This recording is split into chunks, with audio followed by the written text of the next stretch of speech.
Welcome to the Idea Centre's video scribe on innovation and making it all happen, kind of the key thing, the implementation side of things. But before we can do that, and this is a two-part video scribe. Part one is all about the importance of creativity, because the creative process drives the innovation process, and we need to understand all that stuff. And there's a whole series of things that get in the way of our creativity that we need to understand before we can get a handle on how to make the innovation process work for us.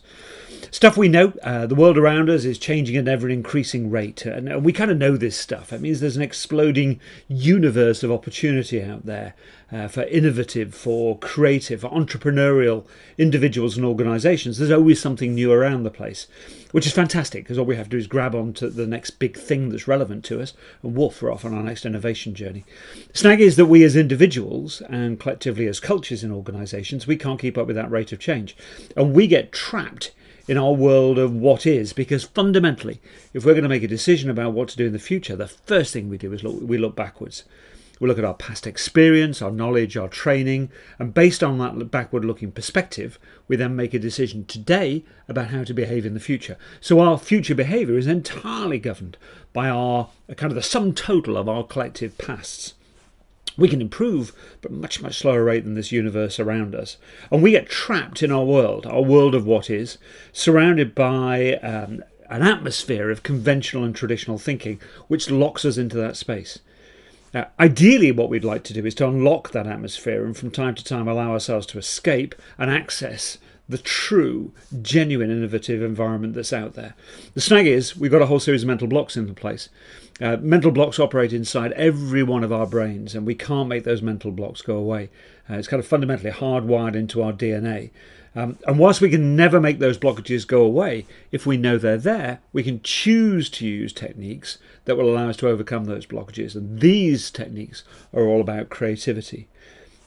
Most individuals, most organisations are familiar with continuous improvement, but continuous improvement is based on doing things better. It's basically looking at what you've done before and based on that backward-looking perspective, making a decision on how you can make an incremental improvement moving forward. Great stuff, but it's all about making the world in which we're trapped the best possible world in which to be trapped. So this line, this development of what is, our world of what is all about the continuous improvement process. And it's fundamentally a bottom-up process, because we treat everyone in the organisation as an expert in what they do. What we need, if we're going to do the creativity stuff, is we need discontinuous improvement. We need to look at not how to do things better, but how to do things fundamentally differently. We want to break that world, put it on one side and say, well, hang on, maybe there's a brave new world out there that's got a whole series of different mechanisms in there. We want to create new worlds. That's the doing things differently. And because you're challenging the status quo, because you're undoing the years of development in an organisation, what we're looking to do is drive this top down. This has to be taken and driven from a leadership perspective. This is very, very much a top-down process. Now, two key definitions that are important here. One is creativity, and the other one is innovation. Loads of people talk about these words. Very few people have an understanding of what they mean. And so we've got two very simple definitions here. Creativity is all about the generation of ideas which are both novel and useful. Key combination. Generating useful ideas that are not novel is not creative, but they are fantastically useful, and they drive the continuous improvement process. And if you want incremental improvement to make the world a better world, what you need is a bucket load of useful ideas.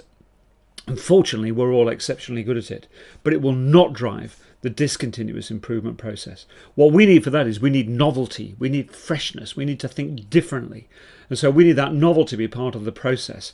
And that's what it's at the heart of the discontinuous improvement process. So we've got creativity is simply the process of generating ideas which are both novel and useful, which drives the innovation process, which is then simply making money out of creativity, or making your money go further if you're in the public sector or the third sector or voluntary sector, or whichever one of these sectors you may be operating in. Don't get freaked out by the phrase making money. It's about making your money go further, giving you more options as to what you do with the money in the organisation. Now, that's all fine. But the key thing is that we're going to embed novelty in the idea generation process, and that tends to freak us out. What we need to do is to make sure that the novelty, the novel, is driven through to full implementation. And that's where part two of this video scribe, making it happen, comes into play.